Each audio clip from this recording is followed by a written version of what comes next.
नमस्कार दर्शकों, शेखावाटी क्षेत्र की खबरें देखने के लिए शेखावाटी एक्सप्रेस को सब्सक्राइब करें।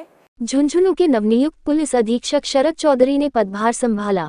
पदभार संभालते ही नवनियुक्त एसपी शरद चौधरी ने कहा कि पुलिस मुख्यालय की प्राथमिकताओं को धरातल पर उतारना मेरी जिम्मेदारी। मैं अपराधियों की कमर तोड़ने में विश्वास रखता हूं। सीमावर्ती राज्य हरियाणा से सटे क्षेत्र में पुलिस की मुस्तैदी बढ़ाएंगे। जिला स्तर की प्राथमिकताओं को 3 दिन में करेंगे चिन्हित। जनमानस को सुकून मिले, अमन चैन के साथ शांति व्यवस्था कायम रखना हमारी जिम्मेदारी।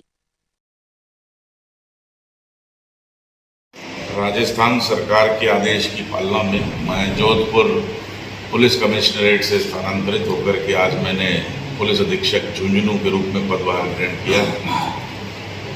स्वयं राजस्थान सरकार की अपनी प्राथमिकताएं हैं, जो सरकार की अपेक्षा होती है कि गृह विभाग और गृह विभाग का जो अधीनस्थ पुलिस महकमा है उसको पूर्ण करें।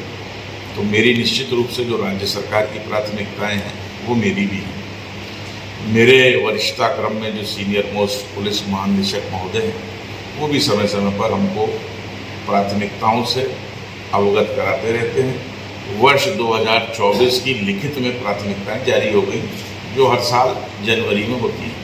तो वो प्राथमिकताएं पुलिस मुख्यालय स्तर की हैं, उस पर भी हम खरा उतरें, ये भी मेरी नैतिक जिम्मेदारी है। इसके अतिरिक्त जिला स्पेसिफिक उसकी कंडीशंस को देखते हुए, भौगोलिक स्थिति को देखते हुए जिले के स्तर पे भी कुछ ना कुछ प्राथमिकताएं एसपी के द्वारा चिन्हित की जाती हैं। मैं 3 दिन के अंदर वो चिन्हित कर लूँगा। मेरे जो थानाधिकारी, व्रताधिकारी और एडिशनल एसपी से चर्चा करके आज आते ही, चूँकि 2 वीसी थी, एक श्रीमान महानिदेशक महोदय के द्वारा थी, एक माननीय मुख्य सचिव महोदय के द्वारा थी, तो हम उसको आज तय कर लेंगे। विदिन 3 डेज अगर जिला स्तरीय कोई प्राथमिकता है झुंझुनू के स्तर पे कि इस विषय वस्तु पर विशेष रूप से फोकस करना, तो उससे भी आपको अवगत कराया जाएगा आज की तारीख में। और अभी इस वक्त तुरंत जो राज्य सरकार की प्राथमिकता है, जो पुलिस मुख्यालय की प्राथमिकता है, वही मेरी प्राथमिकता है। हमारा टैग लाइन है, आमजन में विश्वास, अपराधियों में भय।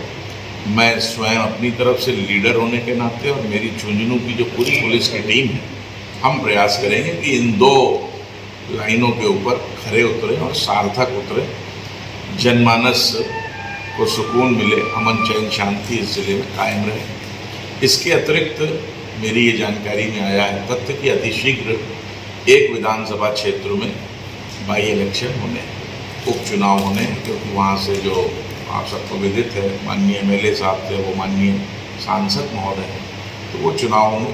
तो वो भी एक बड़ी जिम्मेदारी तुरंत है, जो अक्टूबर एंड या नवंबर के फर्स्ट वीक तक उस चुनाव को संपन्न कराना है।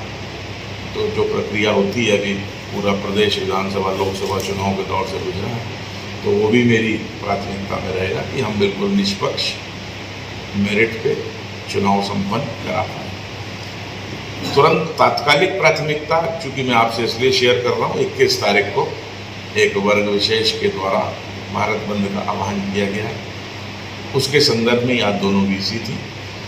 तो वो परसों है, वो शांतिपूर्वक हो। उसके जो भी स्टेक होल्डर्स हैं उसकी कुछ बैठक मेरे पूर्व एसपी साहब ने ली होंगी और एडिशनल एसपी साहब ने ली होंगी, और कल हम उसकी पूरी तैयारी करेंगे। वैसे तो अखिल भारतीय बंद की उन्होंने घोषणा करी, लेकिन हमारे जिले में और राजस्थान में अमन चैन शांति कायम रहे।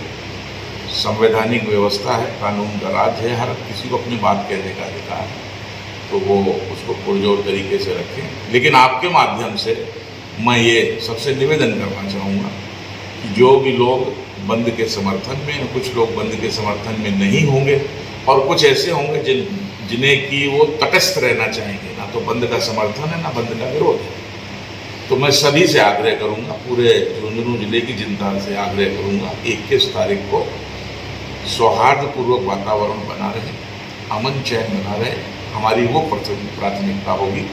किसी को भी कोई भी जरा सी भी दिक्कत, समस्या, परेशानी है, उनके पास विभिन्न जो थानों के नंबर हैं, SHOs के हैं, मेरा स्वयं का सीधे मेरे से बात कर सकते हैं। जो बंद करना चाहते हैं उनसे भी आग्रह है कि वो अपना शांतिपूर्ण बंद का आग्रह करें। उनको ज्ञापन देना है तो वो भी शांतिपूर्ण तरीके से करें। जो विरोध में हैं, जो तटस्थ हैं, आपस में न उलझें, ये आपके माध्यम से मैं उनसे कहना चाहूँगा, ताकि 21 तारीख का बंद पूरे अमन चैन और शांति के साथ वो पूरा दिन गुजरे। कोई ऐसा घटनाक्रम ना हो कि बाद में पछताना पड़े।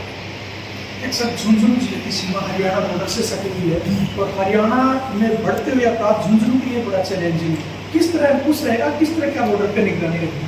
मेरी जो अभी तक कार्यशैली रही है उसमें मेरी जो स्वयं की व्यक्तिगत प्राथमिकता रहती है कि मैं अपराधियों की कमर तोड़ने में विश्वास रखता हूँ। जियोग्राफिकल देखने से नक्शा जो मैंने देखा तो बिल्कुल नज़र आता है कि हरियाणा और हमारी सीमाएं लगती हैं और इन जनरल कि हरियाणा से अपराधी आते हैं, अपराध करके चले जाते हैं। मैं प्रयास करूँगा कि अपराधियों की धरपकड़ हो। अगर ऐसा कोई अपराधी बाहर से आया है और वांछित है नहीं, वो भविष्य में अपराध न करे, ऐसा वातावरण बन पाए। हम उचित जगह पे जाप्ता लगा करके जो प्रिवेंटिव मेजर्स हैं उस पर भी खरे उतरें। उसकी एक विस्तृत प्लानिंग 2-3 दिन में मैं कर लूँगा। हमें अगर कोई जाप्ते की आवश्यकता होगी तो मैं श्रीमान IT साहब से मुख्यालय से चर्चा करके, वरना जो हमारे स्थानीय रिसोर्सेज संसाधन है उसके स्तर पे हम करेंगे।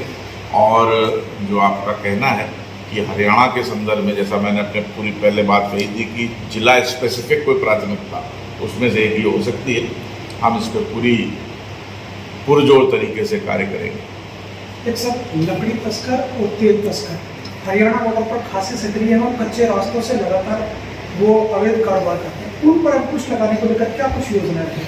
देखिए, अभी मैं जैसा मैंने आपको बताया सीधे मैं 2 VC में था और अब आपसे मुखातिब हूँ। इस संदर्भ में हमारी क्या प्लानिंग होगी, पूर्व में इस जिले में क्या प्लानिंग हो रखी है, क्योंकि अगर समस्या है तो वो चली आ रही है, उस पर कैसे कारगर अंकुश लगाया जाए। मैं एक बार अपने जो मेरी टीम है SHO, COs, एडिशनल SP की चर्चा कर लूँ। मैं विदिन 3 days मैं क्या करूँगा, कैसे करूँगा, उससे भी आपको अवगत कराऊँगा। Thank you sir.